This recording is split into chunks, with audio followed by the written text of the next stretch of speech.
Welcome to Marriage Mastery, Self Love Monday, the podcast that explores the intersection of personal growth and thriving relationships. I'm your host, Ron Simplified Myers. Today we have a powerful topic to cover. It's actually part two of a two-part segment. We'll be exploring self compassion in your relationship. Love begins within. Now, if you haven't had the opportunity to listen to part one, go back, listen to that, then come back and listen to this. But make sure you listen to both. Don't use this as an excuse to go somewhere else. Because I definitely know the information is valuable and will help you in your relationships. And most important, as we're talking about, this is Self Love Monday, which is the first relationship we have to get together, which is with ourselves. So think about this. When we think about relationships, we often focus on the love we give and receive from our partner. However, as I just stated, it's important to recognize that the foundation of any successful relationship begins with self love and self compassion. I had a friend a while back who had called me and asked me to help them get their daughter out of a relationship. And she was telling me, she said, "You know the guy. You know he ain't no good. You know he's a dog." I said, "True, true. But he's not the problem. Your daughter is." And she's like, "Whoa, Ronnie, I can't believe you said that. Why would you say that?" I said, "Wait, calm down, calm down, calm down. Relax." I said, "Think about this. When your daughter learns her value, learns how to love herself, she'll get rid of him. She doesn't need me for that. So if she's interested in learning to love herself more, that I'd be willing to help her with. Because until she changes the way she sees herself, she's going to go back to him.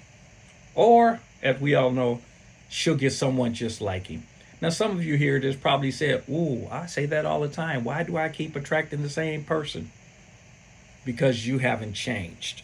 Therefore, you keep looking for the same people, you're accepting the same things because you haven't changed the way you see about yourself. So, this particular segment, hopefully, you got something out of that example. But here, we really want to talk about self compassion, which would probably work in this example also because the person has to forgive themselves for being able to accept someone like that into their life and forgive themselves for that based on where they saw themselves. And now let's go get ourselves together, and then we can make a future decision that's best for us. So anyway, what we want to talk about, as we're talking about here, is how self compassion is crucial in nourishing and sustaining a healthy, fulfilling partnership. And also with yourself is considered a partnership. Now, self compassion is the practice of treating oneself with kindness, understanding, and acceptance, especially during the times of struggle or difficulty, because this is the time that we beat ourselves the most, is when things aren't going well. As we know, we say good things about ourselves, we treat ourselves good when things are going well, just like other people do. But the key is, how do we treat ourselves when things aren't going well?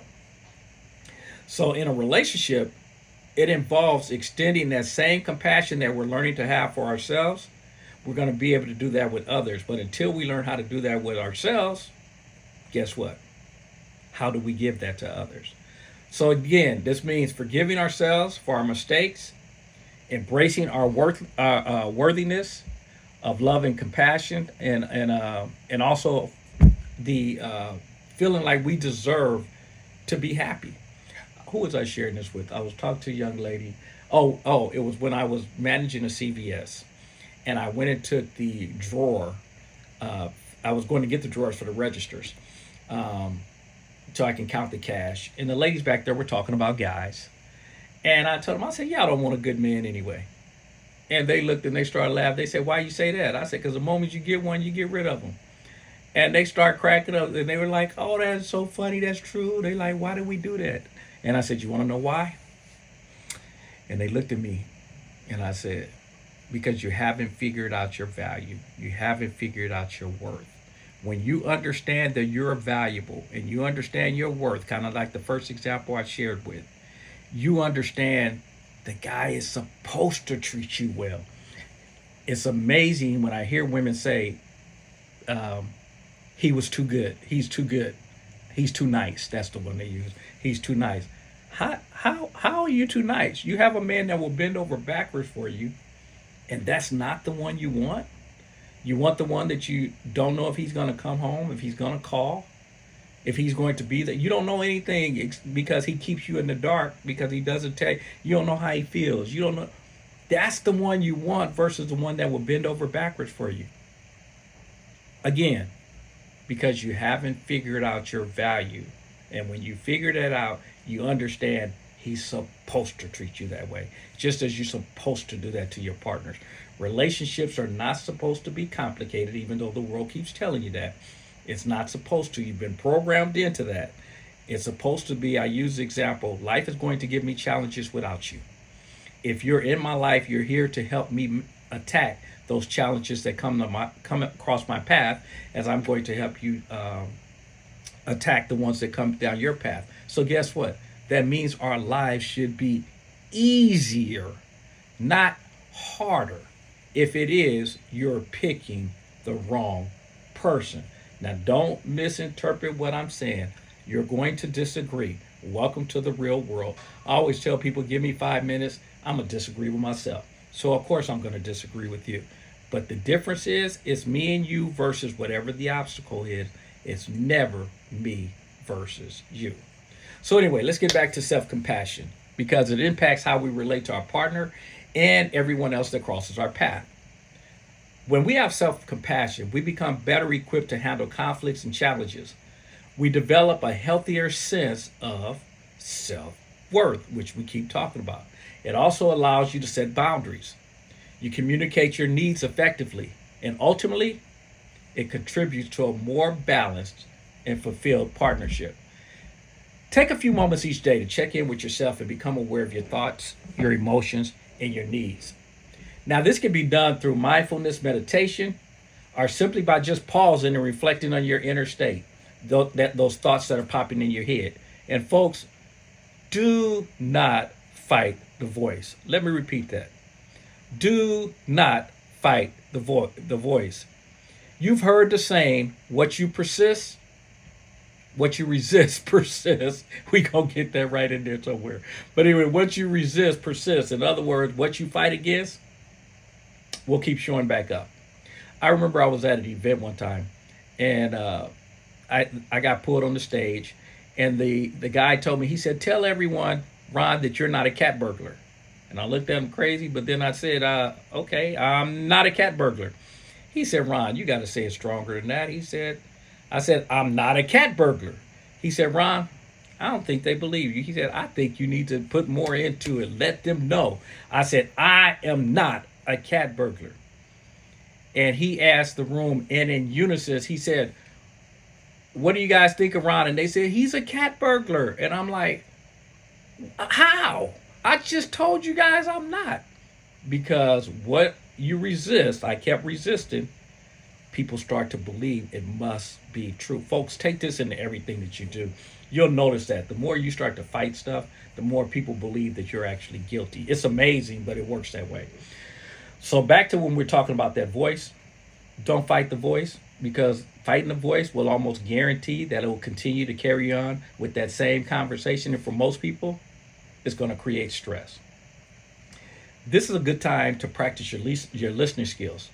Hear it out, thank it for sharing, and let it know, I got it from here. I actually shared that at an event.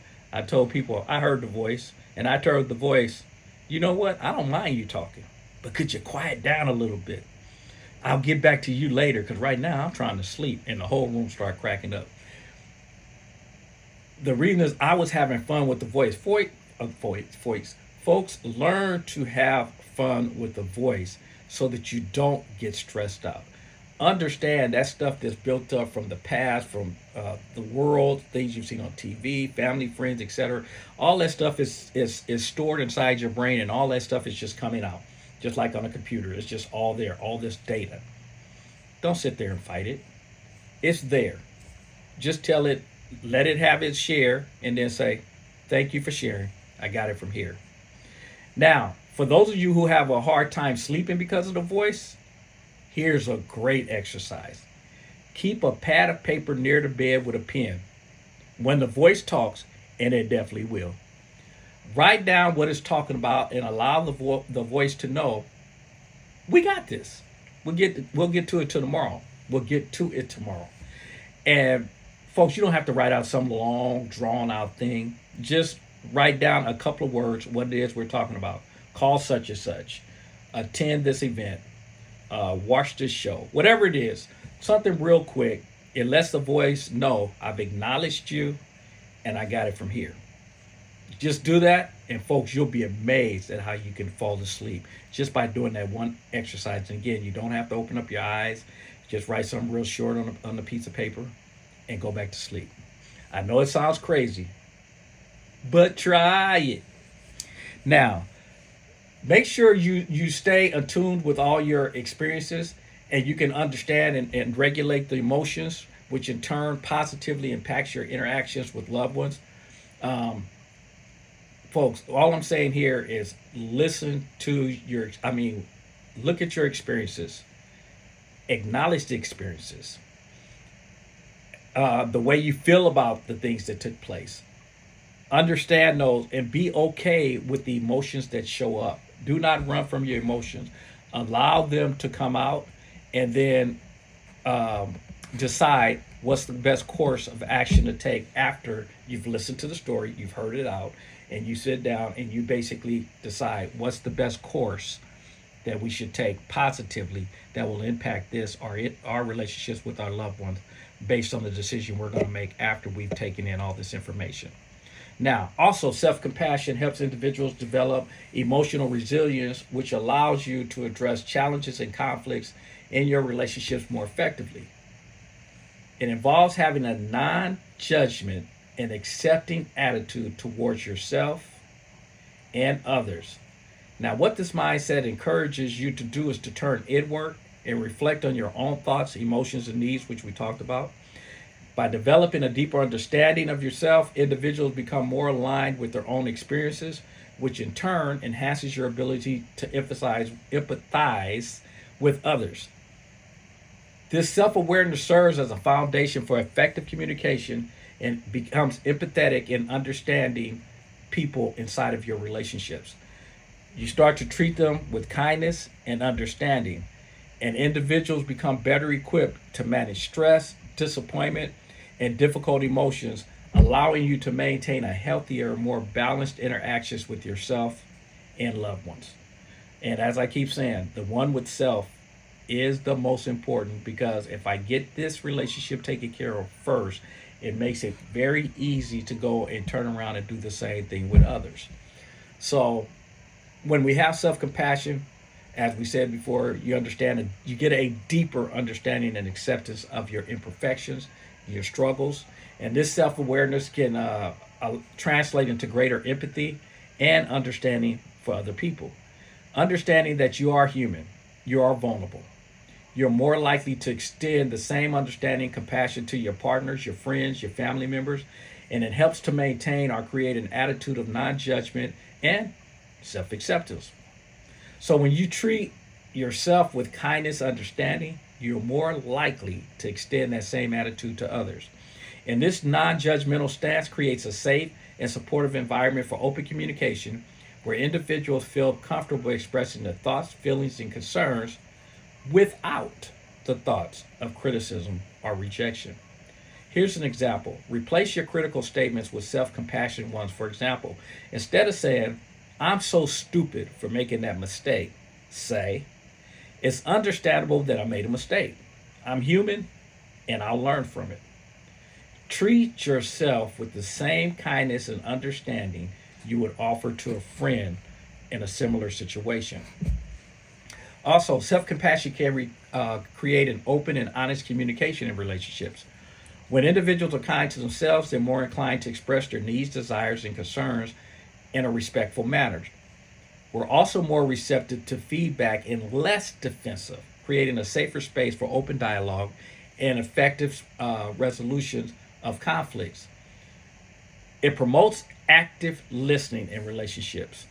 And when we practice active listening, and that means which is very rare that most people actually do it.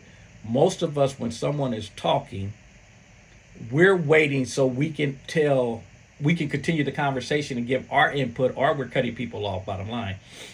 But we're not allowing people to say and really take in what they're saying. And therefore, that's not listening. That's you being the talker. And as the saying goes, I've never learned anything through talking. Why? Because talking, you're just sharing what you already know. I can't gain more knowledge if I'm not listening. So let's practice active listening. Also, when you practice the self compassion, you usually have a genuine curiosity and interest in one, your own experiences. And that mindset, of course, is going to extend to others. If you're willing to be curious about your own experiences and go into them and learn from them. As I was just having this conversation with a guy last night, the experiences that we have without them, think about it. If you could snap your fingers, some of you have heard me use this example before. If you could snap your fingers and get everything you want, how boring would life be? I know it sounds good, but think about it. If we could snap our fingers right now and ice cream is right there because that's what we wanted.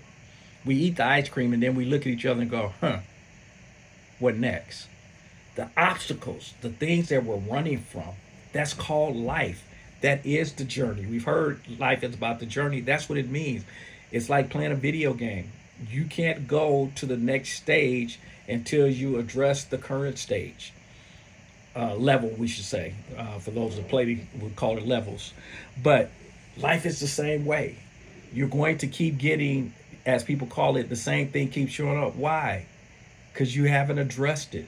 You haven't been figured out how to go to the next phase. That's why you keep attracting the same people. You keep attracting the same experiences because you haven't learned from them in order to to position yourself to stay away from those particular incidents. Like I had a guy that says every time he goes to clubs, fights break out.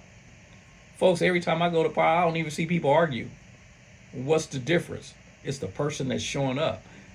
He's probably in almost every fight at every place that he goes because of who he is. Remember, when you show up, who you are is the person you bring to the environment. We got to make sure that person is a person who's at peace with themselves, and this becomes true as we practice this self-compassion. Okay, so by actively listening, you demonstrate empathy, and that will normally translate into a deeper understanding of your partner, your friends, family members, and most important, with yourself. Now, this self-compassion also creates emotional well-being, which is crucial for communication and empathy. It allows a person to be more present and emotionally available in your relationships, and it allows you to do it calmly and compassionately. It allows acknowledgement and validation of a person's emotions without judgment. That's the major one, without judgment, which is so hard for most of us. But by not becoming overwhelmed by your own reactions, you can be more present and you can be supportive with your loved ones as they express their emotions, allowing empathy and understanding, and you do the same thing with yourself. Taking care of your own emotional needs and practicing self-care, you have more energy and capacity to support and connect with loved ones. And if you can practice this, it'll lead to a deeper emotional intimacy, intimacy, and stronger bonds in your relationships. Now, this self-compassion can also reduce and eliminate relationship anxiety and insecurity. By developing a kind and understanding attitude towards yourself, individuals become less dependent on outside sources, outside people, and you become more self-assured. And that is powerful when you're self-assured. The person that has to be the most confident in you, it's you. And when you get this clarity, it allows for compassion, and that attribute encourages individuals to take a broader perspective when engaging in relationships. In other words, you become more open to other people's thoughts and processes without judging. Because I always said, when you're very confident in who you are and you don't need anything from others, It makes it a lot easier to have a conversation with them because you're not looking for what they can give you. If anything, you're looking to see what is it that I can actually give you or help you out. So by recognizing your own imperfections, your own struggles, you become human and more understanding when it comes to other people and their issues. And so taking on this perspective allows you to see beyond surface level behaviors and appreciate the motivations, the need of your partner, friends, and family.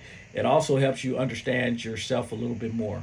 It promotes empathy and it helps you respond with understanding and compassion in those challenging and definitely when you get in those situations where there's conflict.